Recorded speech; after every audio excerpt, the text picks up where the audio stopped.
It's crazy to think that we had 9/11 and the first season of Big Brother in the 1 year. And Shrek. 2001 was a crazy time.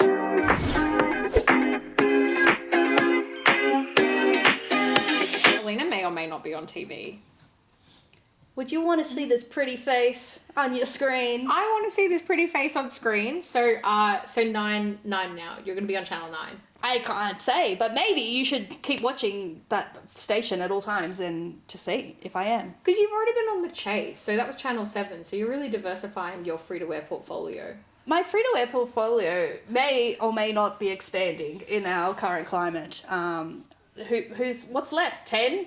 One I meant to apply for. I knew I wouldn't get in, but I kind of wanted to apply for, and I reckon it already had its heyday over 20 years ago, was Big Brother. Because every now and then you'd be good on Big Brother, I reckon. I'd love to be on Big Brother. Yeah. But because, like, I can't do a traditional dating show.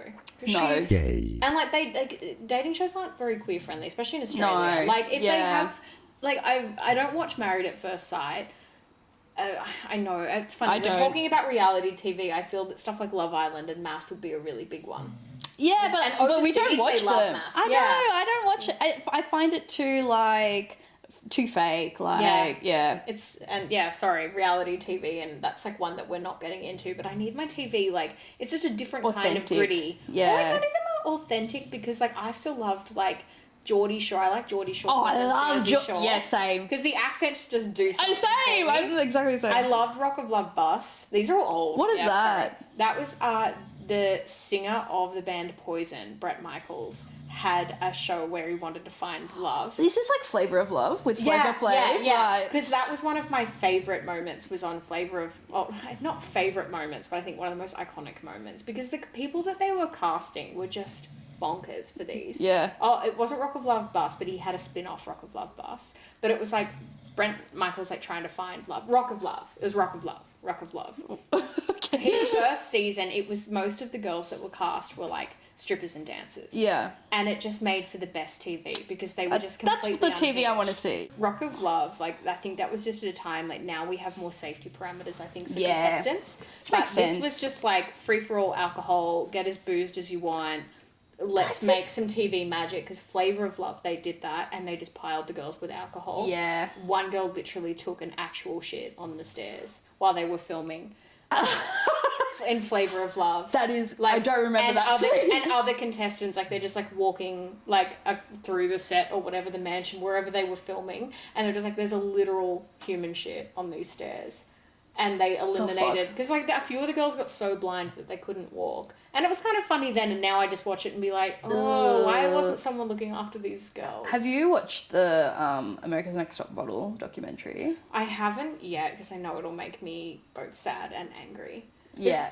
At Top Model, I watched, like, episodes when I was a kid. It was kind of like, did you ever have, we didn't have one, but I had, like, Wii Fit when it first came out, like the Wii console. And I remember being at a friend's house and the balance board calling me obese. Oh, yeah.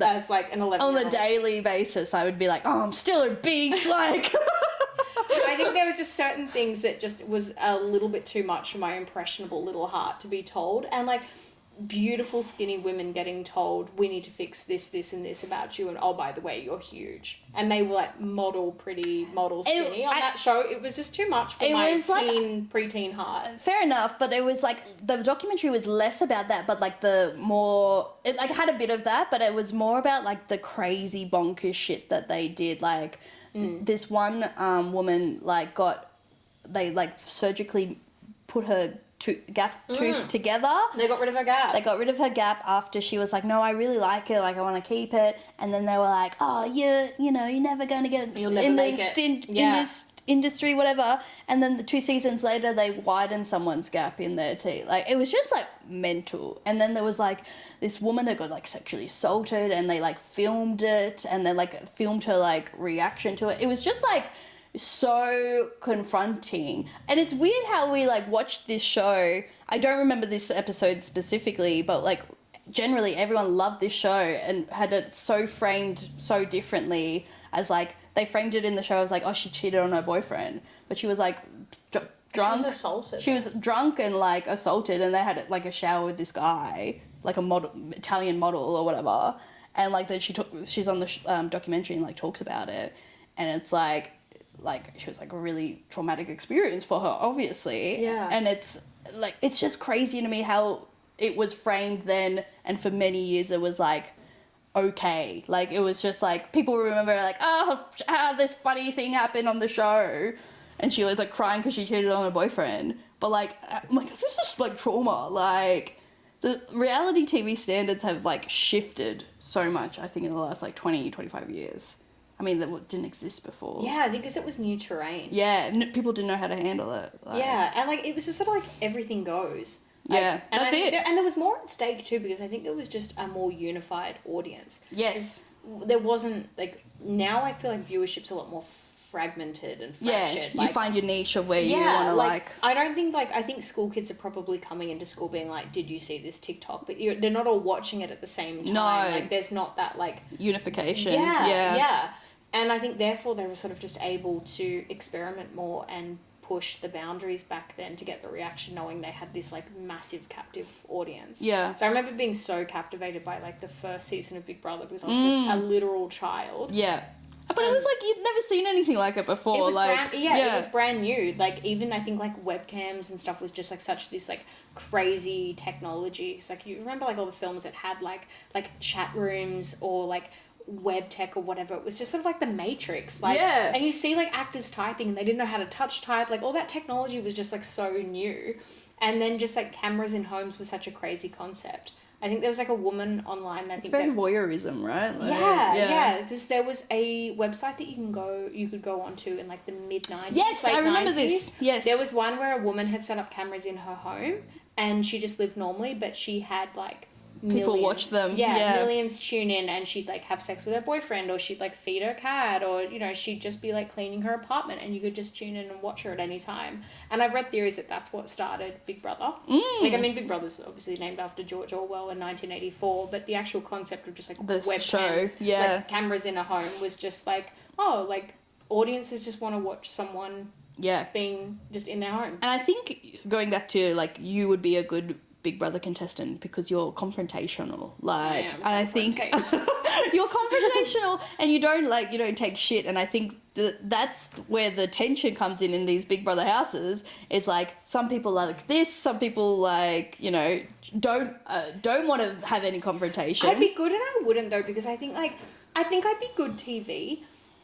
But I think I would embarrass myself pretty quickly, because when I see clips of stuff like Married at First Sight, like MAFS, where it just got, because I don't hold a lot of men in very high regard, especially ones that I see on TV. Like when I just see these like very straight presenting, just really macho men being like, you know, I'm a thumb, but I want a woman that's got neck down alopecia and is both like, you know, and like a virgin, but also just a porn star simultaneously. And she needs to work full time and earn $1 million a year, but she also needs to just be like quiet and becoming and make me drink when I get home and do all the cleaning and manage all my, like, yuck.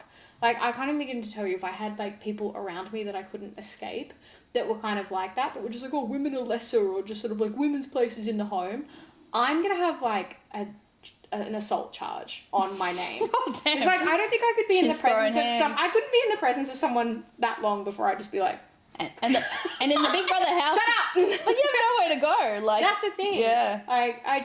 You were very, what's that toy? Yeah. Oh, you know that toy? Yeah. That was exactly like that. That's how I punch. They'll never see it coming. And then the leg go.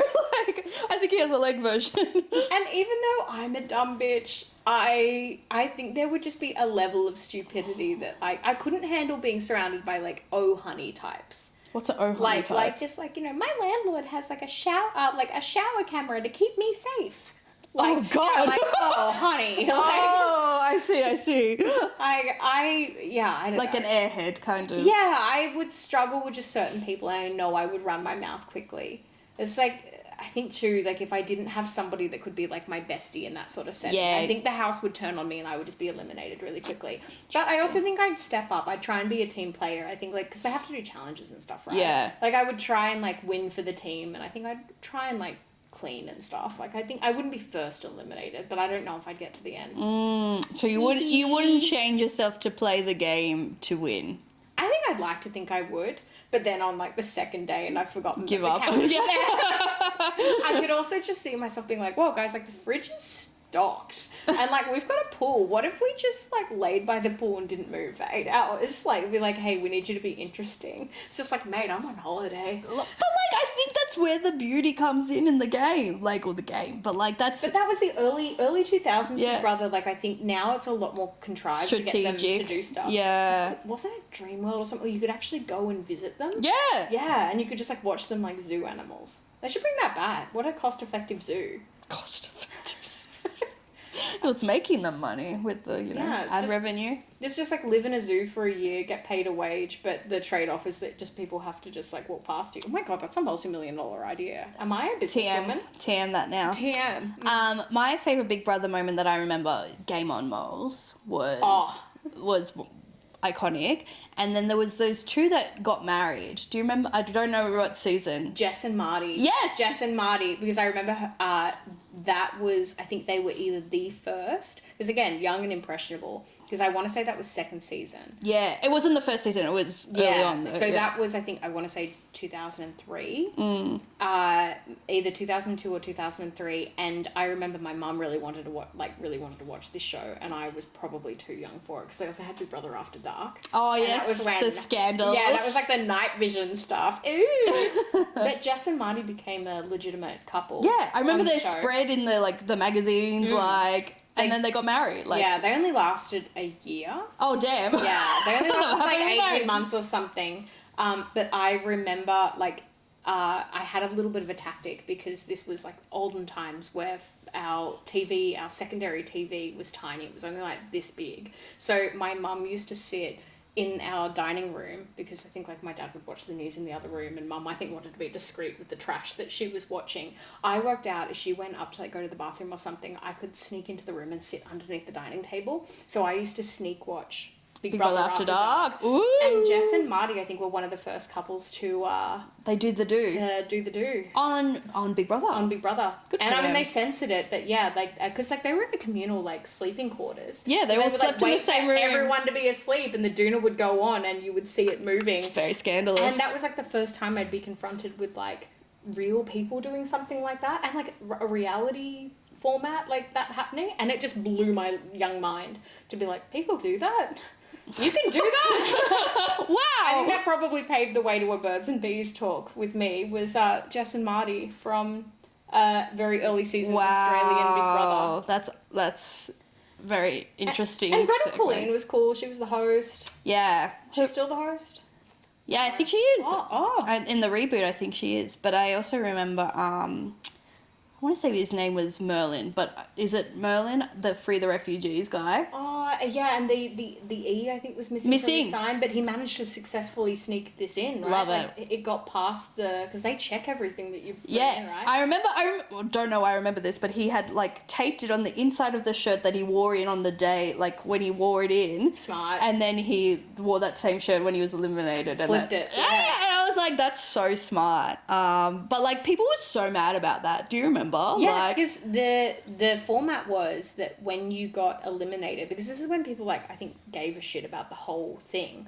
Now I think I would probably get a bit bored if they had a whole episode dedicated to interviewing someone after they were eliminated. But they dedicated serious content time to somebody getting booted out, and then they had to, like, walk the plank, essentially. They had to, like, walk through massive live studio audience, sit down, he had his mouth taped, and the whole thing was that we're going to dedicate 10 minutes, 15 minutes, however long, to interview him in front of everyone and talk about his experiences, and instead it was just a protest. No, but I even beyond that, I remember the general consensus. Oh, they people hated him. were like so mad about it. Yeah. Like, but he was a hero. Like, yeah, I think now somebody doing something like that, it would just be met with, I mean, it would be met with both, but he'd have a lot of support. Yeah, but I don't remember the support for him at that time. I think people probably did, but it was just like our media. Dragged out, yeah. But our media is just unfortunately owned by some pretty evil people, and that's true. You can't just believe what you see in mainstream media, because there is an agenda behind the scenes. Like, a lot of just like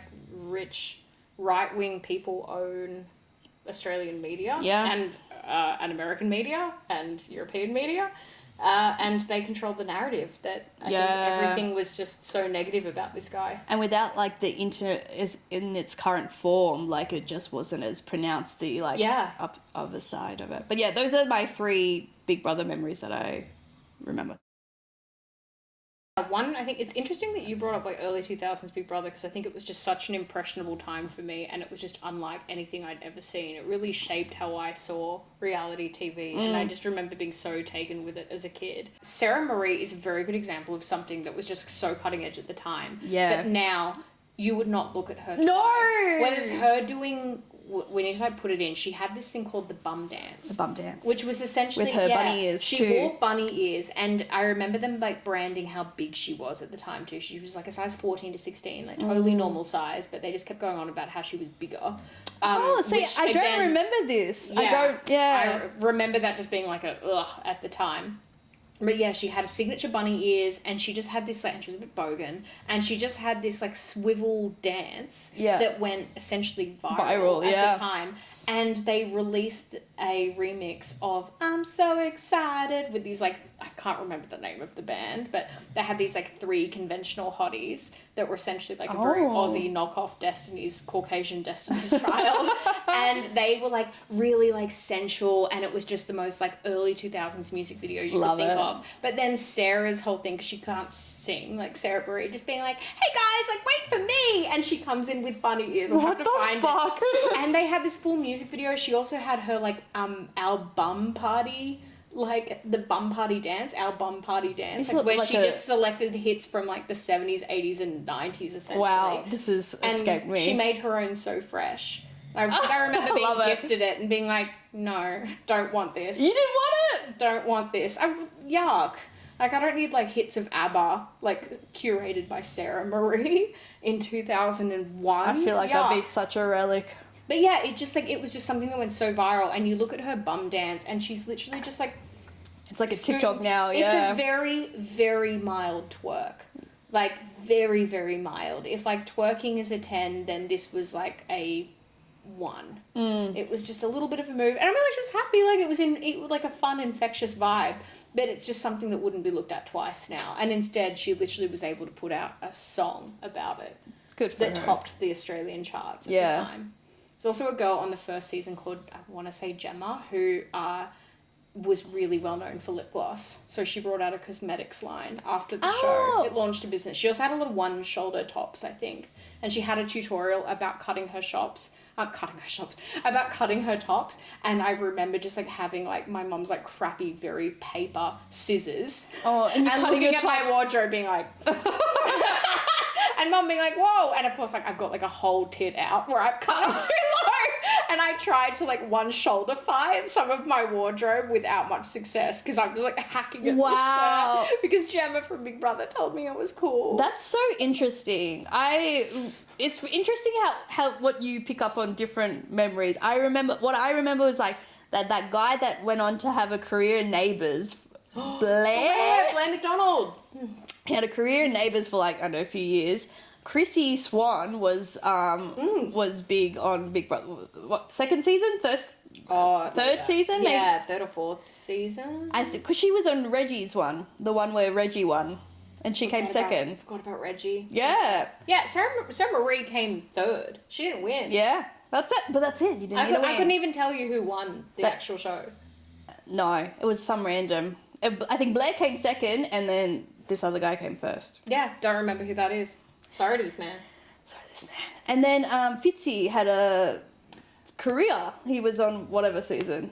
Yeah, I think it was, like, Neighbours and Home and Away. Like, because anytime, like, if you were like me and maybe entertained the idea of being an actor, you always were compared with, like, oh, well, there's opportunities in Australia. Look at what's happened with this Neighbours star, like Kylie Minogue, or look at what's happened with this Home and Away star, like Margot Robbie. But you needed to be She was on Neighbours. Oh, Margot Robbie was Neighbours. And Kylie. So. Yeah. Who was Home and Away? Because we've had some big names. Oh, Chris Hemsworth. We've had a Hemsworth. Liam was on Neighbours too. Oh. He was in a wheelchair. Why do I... He was. Oh my god. The thing they all had in common though is that there needed to be a sweet spot of when you were on. Yeah. Because people aren't watching these shows now. No, exactly. Like, we nearly lost Neighbours and our UK I think we audience. It's back again. It's been brought back. And then it died again. Oh, did it die again? I think it died again. Because no one's watching it now. No one's watching it is the thing. Like, I remember being in Melbourne and like Naked for Satan, the bar Naked for Satan in Melbourne. I don't know. And good? a few people were like, oh my God, some of the Neighbours cast is here. And I'm like, who? And I didn't recognise a single person. Sorry to them. Like, I'm happy that you have this acting gig in Australia. But all the examples of like acting success from those shows came from a time when we were all unified and watching it. Whereas now, unfortunately, don't get me wrong, we're all going to be glued to the floor, which Alina may or may not be on.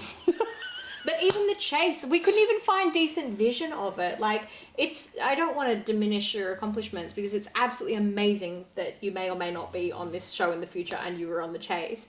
But yeah, like, we're just not unified with these audiences anymore. So these guys all got to have this stepping stone where a whole bunch of people knew their name and they were household names, although I can't remember the name of the person that won the season that I'm talking about. I just remember a stupid bum dance, lip gloss and one shot. I want to say Ben. It might have been the one. Simply Ben. It just came to me and then I was like, is that right? We'll look it up later. Even like singing competitions are just like, who won? Guy Sebastian. Oh, Guy Sebastian I will always remember. Do you think Nosy was robbed? Oh, I was just about to ask you that. I was about to go. Look, no, I don't. I actually do think Guy deserved to win, but he kind of just annoys me now. Yeah, I think sorry. the fame has gone to his head. And Nolsey annoys me less. So really, I think, like, Nolsey is Princess Di. He's the people. Nolsey is Princess Di. He's the people's princess. He is. Know? So I loved Shannon Knoll. I loved Shannon Knoll. So my family, we would get one vote a year. We were allowed to vote. So I would save mine for the final. And so that's who I would pick. And I voted for Nolsey. And I'll have to find it, Caitlin, sent to you. But I've made an artwork in multimedia, like where you do mixed media art. And the inspiration was there was a fluffy thing. And I was like, this is Nolsey Soul Patch. I didn't know what it was at the time, but I was like... The Flavour Saver. The Flavour Saver. And then I painted it silver. Why? I don't know. But I was like, this is my portrait of Nolsey. And then he came and performed at Katoomba RSL, because I grew up in the Blue Mountains. And I bought my thing to like be like, oh my God, it's Nolsey. And did he sign it? He didn't sign it. He was on the stage and like I touched his hand. I was like, this is the greatest day of my life. Like, what about me, Nolsey? It was like when he was a meme, like, so it was packed and like everyone like was like, yeah, Nolsey. Like, it was so good. How many times did he sing What About Me? Only once. He has actually quite a few songs. He's got a full catalogue. It's just no one outside of being a fan knows it. He was the Big Brother song. You gotta lift. Not Big Brother, Biggest Loser. You gotta lift with that inspirational song. Nah. I've watched a bit of Biggest Loser, but...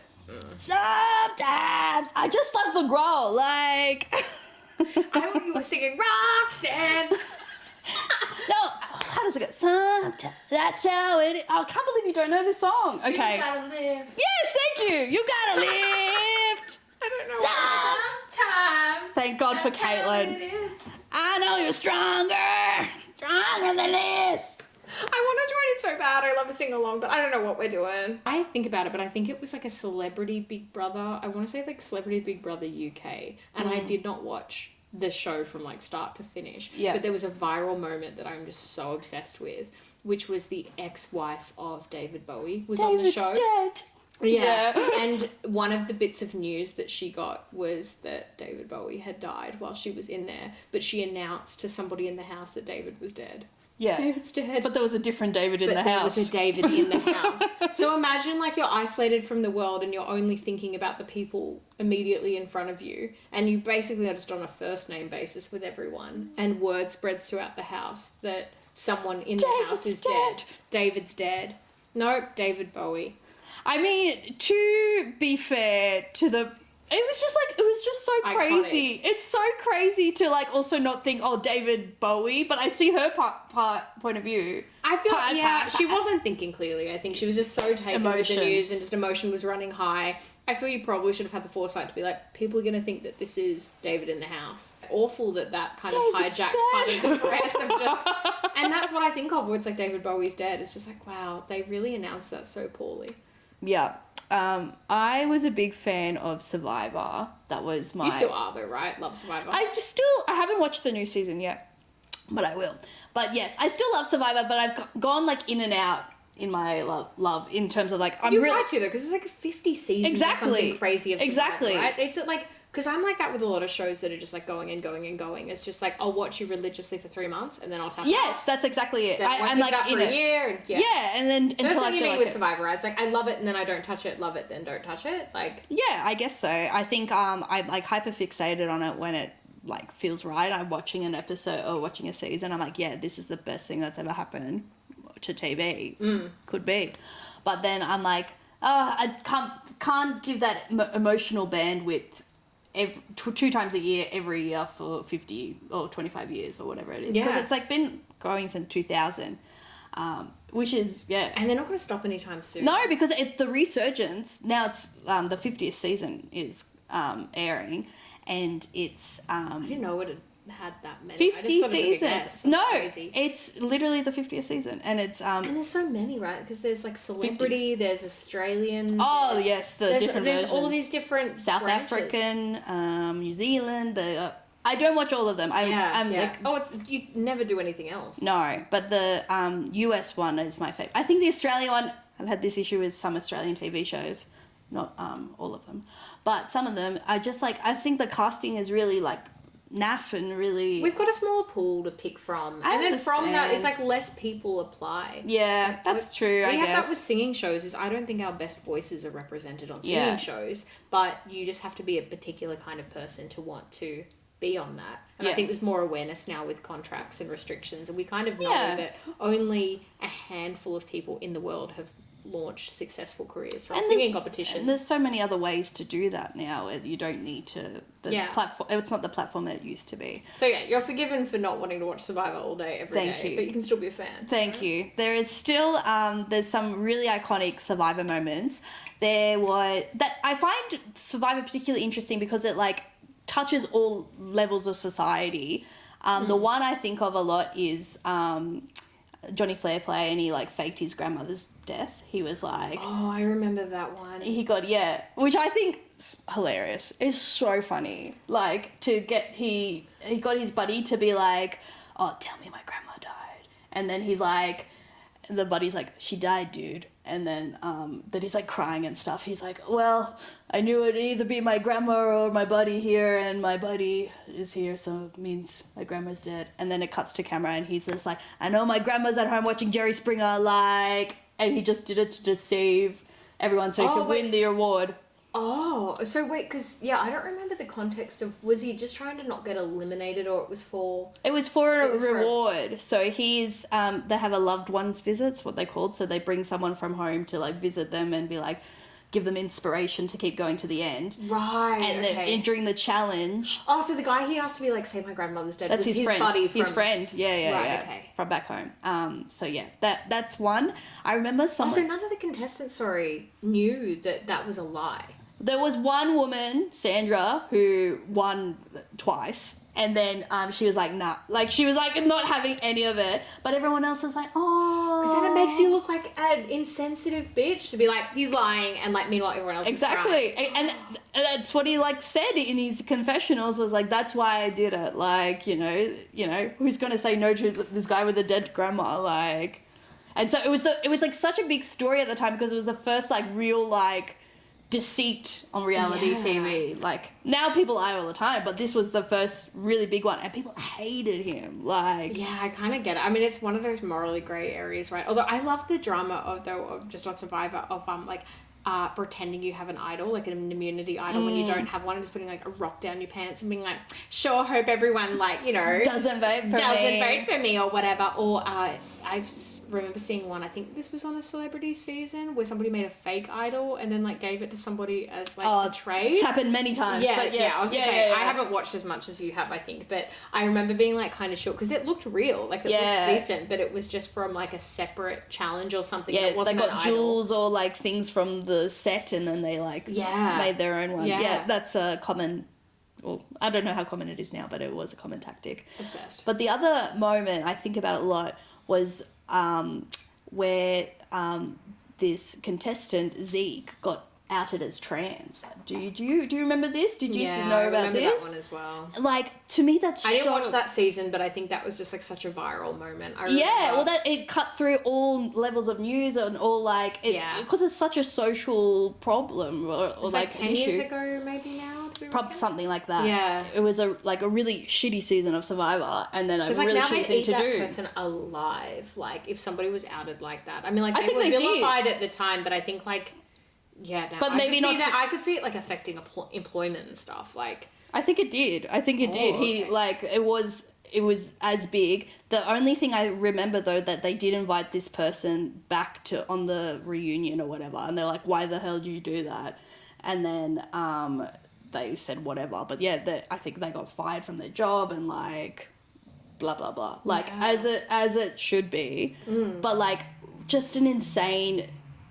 Like moral tactic to be like, this person is devious. Yeah, they are being duplicitous. This is what they're doing. Like, and I know this because of why correlated. Exactly. Yeah.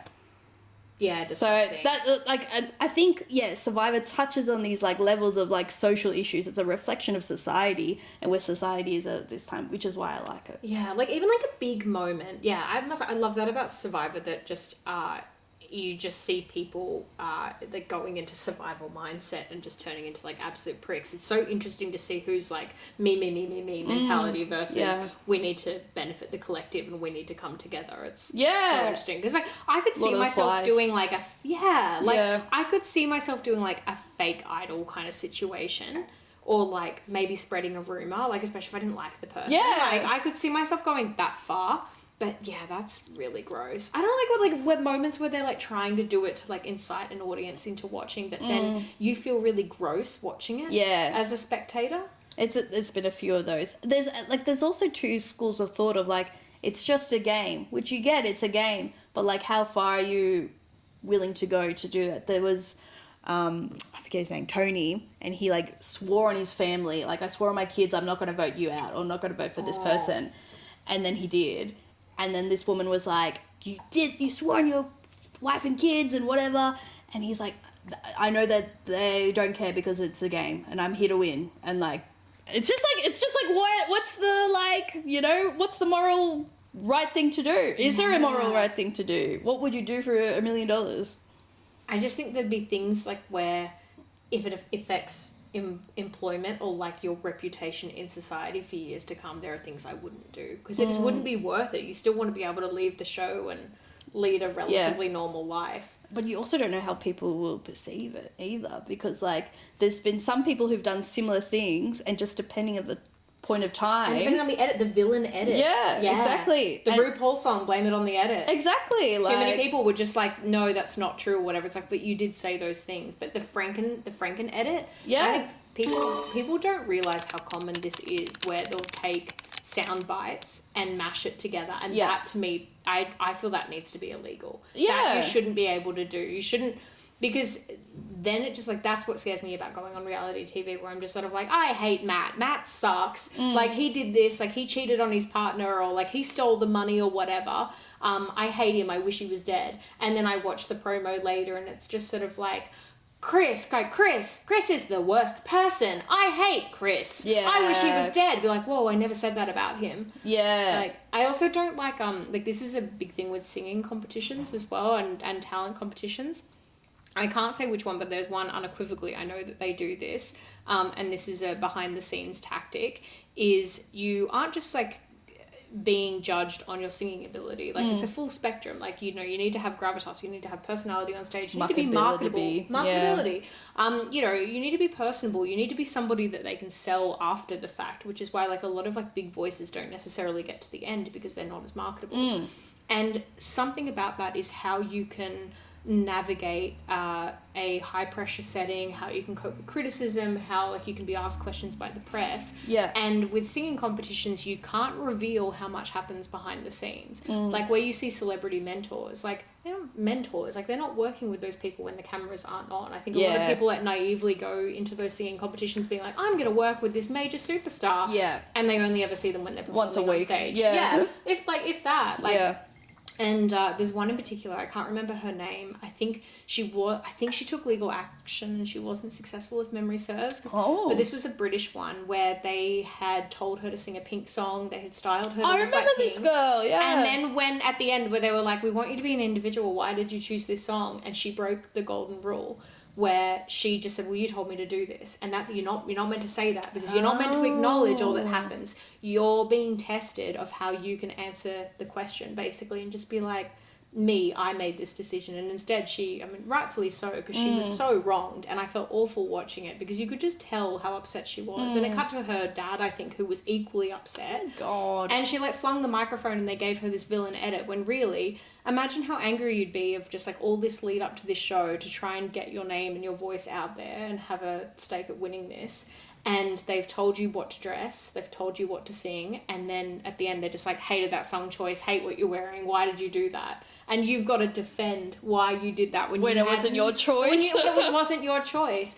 But yeah, they've regularly tested people where they'll like dress them a particular way or make two lots, so like two duos do the same song. And they'll be like, why did you do that song when the other team was doing it? And they have to be like, oh, sorry, it was just we back ourselves 100%. Like they're not, I'm doing a fake microphone.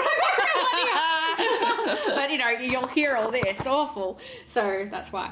But yeah, like if they were to say, oh, the producers did this, chopping block immediate, like Caesar is behind the scenes going like the trap door opens because the second that you break that illusion you're out. Like part of that challenge of the process behind the scenes that I don't think a lot of people are aware of is that you are getting scored on so many fronts. The person that ultimately gets to the top, like Survivor, is not necessarily the strongest. It's somebody that can handle everything. You gotta play the game. You gotta play the game. Yeah. Like singing competitions in Survivor are actually not that different. Yeah.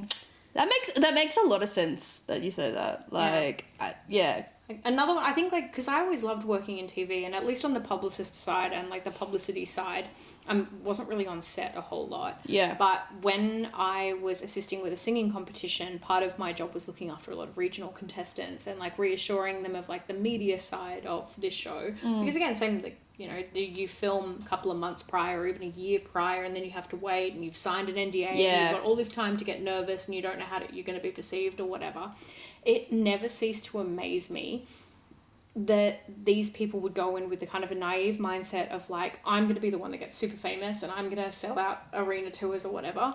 But oh my God, I'm absolutely shitting my pants to talk to my local radio station. And like they couldn't even handle like any kind of press, interview. like an interview with just like their local Gazette newspaper in their like 2,000 population town, shitting themselves. Wow. It's like, but what? Like, I think a lot of people just think that they're going to just like skyrocket to the top, and they're going to have this whole team that just handles everything. But a lot of these guys aren't media trained and just absolutely shit themselves under pressure. It's like, what do you think it's going to be like though if you win the show, or if you have any kind of success? Because we used to send like our X Factor or Idol winners to represent us in Eurovision. Oh yeah. And we've had some very shaky performances where these people that have like barely performed at RSLs and had just like a handful of experience, all of a sudden getting put on this international stage. Oh dear. And I feel so bad for them to be like, oh my God, like I get it, babe, I get it. But like, I feel like is that not the first thing you think of though? Like if you win, don't you, like if you're like going on to a show to win, don't you have to prepare for, like, do you know what I mean? Like that feels so obvious to me, but maybe... We were also doing a degree where we were like, this is common sense. Yeah, and it wasn't that's common true. sense for everyone. I guess, like, I don't know, you and I maybe have the right mentality that our upbringing, our experiences sort of made us aware of that. Exposure to reality TV. And the thing of, like, if I know it, I just assume everyone knows it. Yeah. It was so eye-opening to me to talk to some of these contestants, especially, like, under 21 contestants that just they had not thought about it and probably didn't have anyone in their ear that was knowledgeable, that was kind of on their side. Like the only people that sort of understood their situation were like kind of like the producing team that was like on the side of the corporation. and you could tell that they just sort of felt a bit out of their depth. Damn. And I felt bad for them. Yeah. Because that's where you get, like, you can get good TV, but you can get good TV out of, like, naivety. Naivety, I know. The worst show I ever looked after, that I helped with, was The Wall with Axel Whitehead. Axel Whitehead? What that to crazy. this day was like, I remember seeing like the presser for that, like the media release that came out about it, and like this new show is coming and like blah blah blah, because it was my job to promote it and get everyone excited. It was just the most contrived thing, but people walked away with serious money. What was the concept? They have to walk up a wall or something? Climb up Oh my a- god, I wish it was that. It was so the stupid. sticking. Was it the sticking? The Velcro I wish suit? it was that too. Oh. That would have made more sense, where they're actually physically launching people and they have to like Yeah. spin. No, it was, and that's the problem. This was like, because I think we couldn't afford to film it in Australia, so I think it was filmed in Poland. Okay, yeah. So I wasn't involved with like the shooting or whatever. I was too low down on the food chain for that. Yeah. I just come in when the show's all finished and edited and stuff. But as I understand, they filmed in Poland, so when they cut to the audience, they couldn't react properly because they didn't know what the fuck was happening on screen.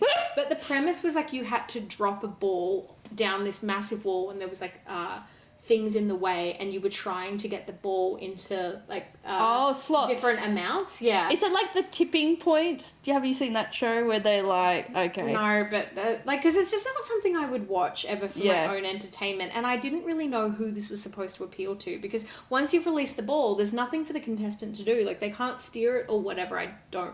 So it's just like luck. It was years ago now, but yeah, there was just No skills, just luck based. Yeah, basically just Yeah. luck. I think there were some questions that they have to answer, but it was just so surface level. Like, it was just going for sensationalist. There wasn't a lot of talent involved. And a lot of it was just like contestants screaming at the wall, hoping that their balls would go into the right bucket. Go this way, go like. And there was just all kinds of puns. It was like, you aren't ready for the balls to fall. Are you ready for the balls to fall down the wall with it all? Balls crawl, all's balls wall, with Axel Whitehead in the ball fall crawl. It was awful. It was awful. And I was writing these like absolutely contrived media releases, be like, audiences are going to be on the edge of their seats waiting for the balls to fall. Will the balls fall? The balls will fall. With Axel Whitehead, the wall. It was so stupid. Oh my god. And I think it got picked up by Media Week or something. Like, I remember it just getting scathing reviews. I think it was Lol. Media Week or Media Watch picked up How terrible it was. and picked up that it was filmed in Poland, and like was like zooming in. I think it like maybe the show The Chaser, like picked up on the fact that like a lot of the audience members kind of looked like they were at gunpoint, because they're just in the background like not moving, and it was Like, a very don't know European what's looking crowd. happening. Yeah. It was absolutely awful. But So reality formats like that in the bin, like just those. should we do kind oofs and woofs then? Yeah. Oh yeah. Make that an oof. Oh god, I stick dropped paddle. it. Give me more pedal. That's a smack Axel That's a Whitehead's bit- bottom. I got one for you, Jess. I got an oof for you. Yummy. I'm ready. Feed me. Bo Ryan, who is the host of the Australian Amazing Race. Fuck that guy. Okay. I don't watch enough Amazing Race. He cheated on his wife was why I didn't like him. And I, this is very niche, but in uni I was in a group chat, and it was like some girls that were in my course, and I was like, yeah, fuck that guy, he cheated on his wife. And then this woman was like defending him very hard. It was like, but like maybe this happened, and then maybe this happened. I'm like, She was the other woman. was she the other woman? No, she wasn't. Damn but I think it. she just cheated on one of her boyfriends and was like, I was like, it's actually okay. and so like ever since then I'm like, fuck that guy. Like how come he has a career? It's not that interesting. That's why the Amazing Race got cancelled. That's all I'm saying. Although I never really watched much of The Amazing Race. Neither, Like, but I watched a who's couple the of boy seasons Ryan? when I was in primary school, but 2010, the slingshot scene that went viral, I don't remember fully what the challenge The was. watermelon, they had to catapult. So the contestants had to use these like medieval catapult things, load watermelons into them, Yeah. and they had to hit targets, I think. Yeah. And this woman, and she says, by the way, before she launches it, right in the kisser. Like, she's so confident she's gonna get it. She's like, yeah, right in the kisser. And she's got her feet spread, like her heels are into the ground. She's giving it her all, and she's pulling it all the way back. Absolutely brilliant hit though. Like, because I just remember like watching it thinking like, oh, she messed up. No, she didn't. She put her entire weight into it. it slung perfectly, like so much force, but because it was so much force, Ricochet hit her straight in the face. It like did the full loop, like Yeah. it was incredible. I think the watermelon was still in it though, like it didn't launch. Yeah. It launched into But her face. she did everything right, but yeah, it fully launched right into in her the face. kisser. So I think, Right in the kisser. So her Amazing Race, funny, but but like how you would be concussed for like a week. I assume her nose broke. I mean, she survived. She talked about it after. I was like, oh, that could kill Yeah, me. she went on to compete. She kept going on the Amazing Race. Like they kept racing around the world. And I was like, I'd be fucking out of there. Like, Yeah, I'd be suing that show for all they were worth. My nose is gonna look snatched because I'm getting the nose job of dreams. But from wouldn't that be good for like all that watermelon like juice, like the exfoliations? It just launches cucumbers and it just comes back as a spa day. face mask. Spa day. I don't know if this is an wolf or a wolf. I have one of those too. Where early 2000s, sorry, Vinny's like, Sorry, go to town. Yeah, my dog's just really itchy and is just He's like this. Recreation. baby boy. He's back at it again. Anyways, I would say a wolf is like the purity of early 2000s reality TV and how like authentic it was. On the flip side, an wolf is how problematic and trauma inducing. Yeah. When it's right, it's right. When it's right, it's right. But it's wrong, it's Yeah. wrong. Yeah. Yeah, because definitely win for me is just organic moments that went viral just purely because they were just moments of just right time, right place, said the right thing, movie, TV, magic. Yes. Perfect. But I don't want to see people trying to get an edit and trying to go viral because we can smell it a mile away. We can smell when it's fake. Inauthentic. We can smell it. We can Don't see like it. I can see it behind your dead little eyes. Yeah. Don't like it. Anyways, Yes. that's my oof woof. Oof woof. Woof. We need one for the middle or the like above. A woof. I'm gonna do this as a woof, and I'm just hoping that by putting it out into the universe, it comes true. Give me a new reality format.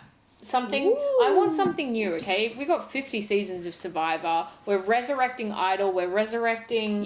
Like Big Brother. Yeah. Like give me a new one. I'm gonna say that's a woof. Okay, She's manifesting. we're manifesting. And oof for tired formats that have like seen their I was day. gonna say oof for resurrections. Like it's dead. It's dead. Oh, and stop making problematic people famous and giving them a platform too. Like, unless we're stoning them in public. Like, if the show is like medieval practices and we're just like burning people at the stake for their problematic views, then hell yeah, sure. Like, you know, just some of these like really douchey dudes that have been on maths that are just like, women belong in the kitchen. Jokes aside, bro. Manosphere. Manosphere. I'm sorry, Greg, the show that you're actually on is public stoning. That's